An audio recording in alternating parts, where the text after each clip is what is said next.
no Alerta Geral.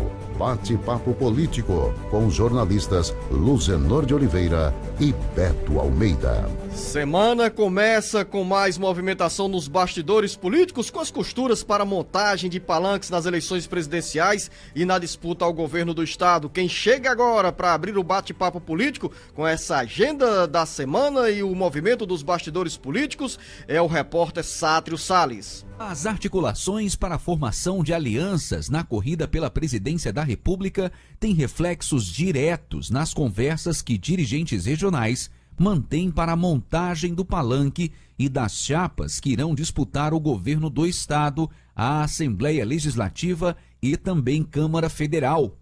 A movimentação nos bastidores ganha ainda mais intensidade neste mês de fevereiro, que antecede a abertura da chamada janela partidária, que permite a deputados federais e deputados estaduais trocarem de partido sem sofrer punições.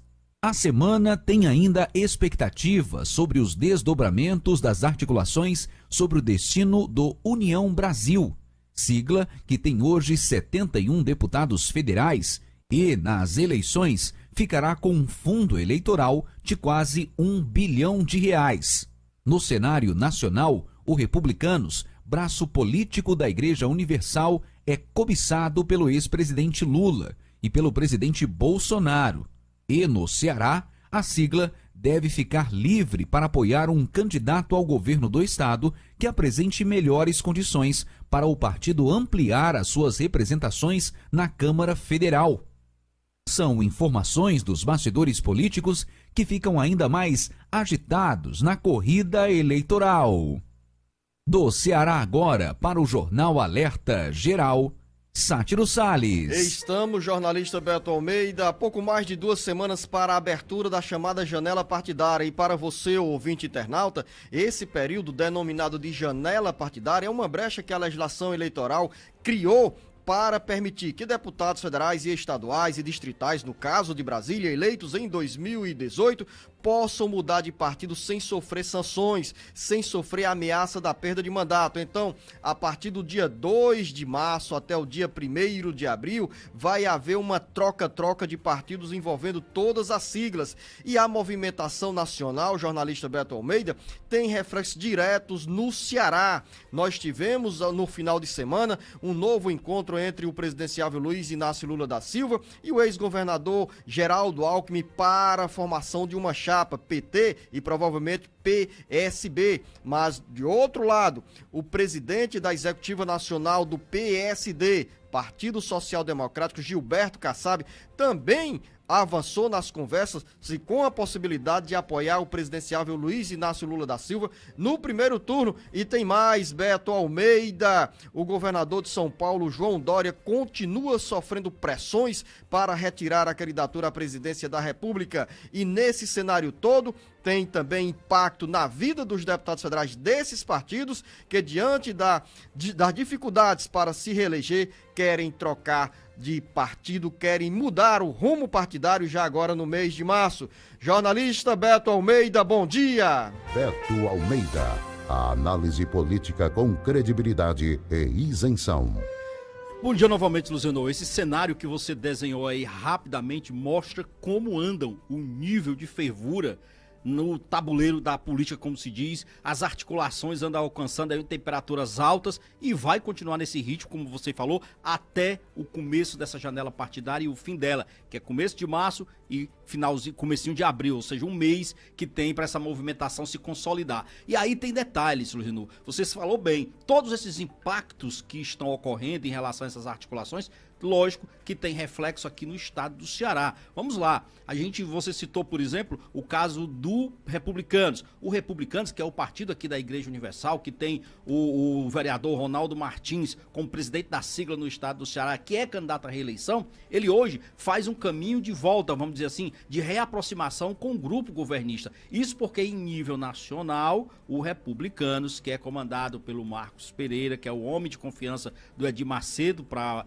esse braço partidário da Universal, vamos dizer assim, ele está chateadíssimo. O termo é isso, com o presidente Bolsonaro. Acha que o Republicanos perdeu espaço para o PL e para o PP e que hoje as duas outras siglas têm prioridade na junção, na atuação junto ao presidente Bolsonaro. Lembrando que o Republicanos, Zenô, tem o partido tem hoje o da cidadania, o Ministério da Cidadania, e ele acha muito pouco. Além do mais, o João Roma, que é o presidente, que é o ministro da cidadania, ele vai sair candidato. Então, no caso, o Republicanos vai continuar com esse partido. O presidente Bolsonaro diz que vai tentar reaproximação de novo com o partido da Igreja Universal. Conversa esta semana. Então, essa reaproximação do Ronaldo Martins do grupo governista tem tudo a ver com essa conversa que ainda será traçada no plano nacional entre Bolsonaro e o presidente do partido, que é o Marcos Pereira.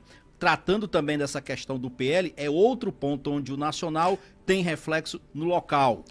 Daqui a pouco a gente vai falar mais sobre o Partido Liberal, porque tem essa movimentação do prefeito de Eusébio Acilon Gonçalves, mas vamos para outros. Se articula para desembarcar no PSDB. Tem também o movimento em torno da União, do União Brasil, jornalista Beto Almeida, que é uma sigla que surge aí com R$1 bilhão, vai atrair aliados do presidente Jair Bolsonaro, como vai perder também deputados originários do PSL e do DEM, para o Republicanos e para o Partido Liberal. E na agenda dos tucanos tem agitação com jogo de pressão ainda maior. Exatamente, Luciano. A pressão agora já chegou, por exemplo, ao nível de convencer o governador gaúcho Eduardo Leite, por exemplo, a não se colocar como pré-candidato à disputa pelo Palácio do Planalto. Isso porque mesmo que o PSDB tenha decidido nas suas prévias internas que o candidato seria João Dória, Dória tem tido dificuldade na montagem do seu palanque regional,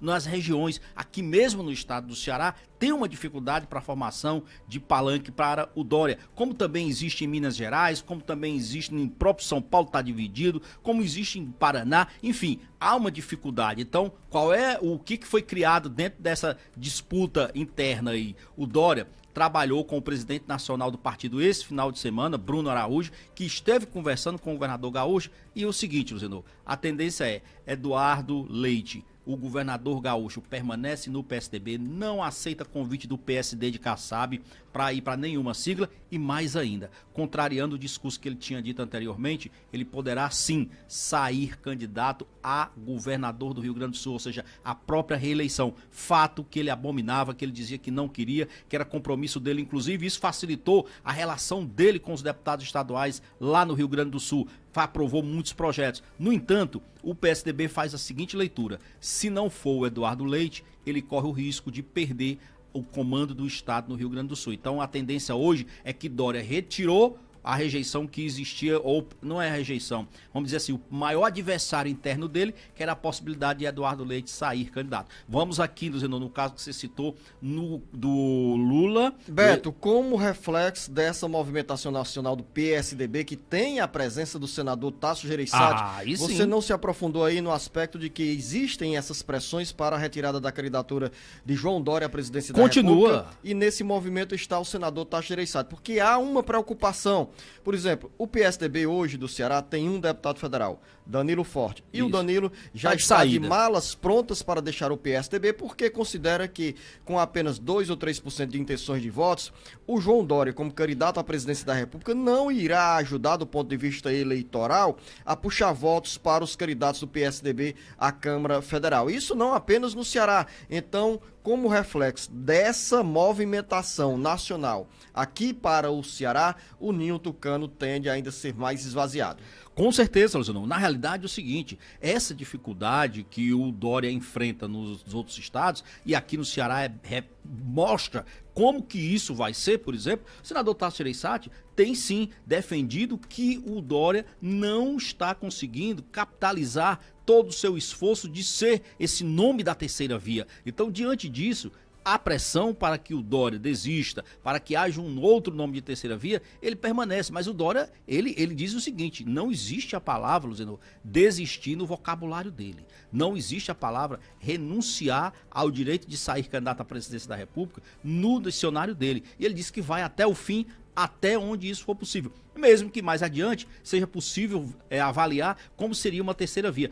No Ceará, vai ter essa dificuldade? Vai, ela já existe. Hoje o PSDB aqui do Ceará, de fato, ele é antidória, de certo modo, porque ele, na realidade, se coloca em trabalhar uma opção do partido que possa realmente ser viável como a terceira via, que não significa dizer que seja o nome do PSDB, Luciano. O próprio senador Tasso Reis tem dito isso, pode ser qualquer outro nome, desde que exista realmente uma possibilidade dessa terceira via ganhar dimensão e quebrar um pouco essa polarização entre o PT de Lula e o agora PL de Bolsonaro. Agora, você me pergunta o seguinte... Um minuto para você falar sobre a movimentação do ex-presidente Lula e do ex-governador de São Paulo, Geraldo Alckmin. Pronto. E aí você falou o seguinte, que Geraldo Alckmin estava aí com mais ou menos acertado para ir para o PSB. Essa ida do Alckmin, que deixou o PSDB e está em busca de uma sigla para ir para o PSB, está hoje cada vez mais difícil.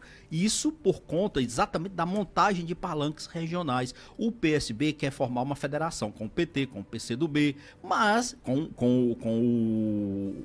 aquele do Boulos lá, partido do Boulos, só que tem uma dificuldade, eles querem São Paulo, o PSB, o Márcio França quer São Paulo, quer disputar o governo do estado de São Paulo, e Lula tem dito o seguinte, que abre mão disso para outros estados, mas não em São Paulo. O que isso tem a ver com o Geraldo Alckmin? Se for assim, nesse impasse, Geraldo Alckmin não deverá se filiar ao PSB. Caminha para ser isso hoje, Luciano. Ele ainda não definiu qual é o futuro partidário dele, porque simplesmente ainda não está fechada esta federação, esta união entre PT e PSB. O PSB argumenta, e não deixa de ter uma certa razão, que o PT quer formar uma federação com todos os benesses que uma federação pode dar para o PT, mas para os aliados não.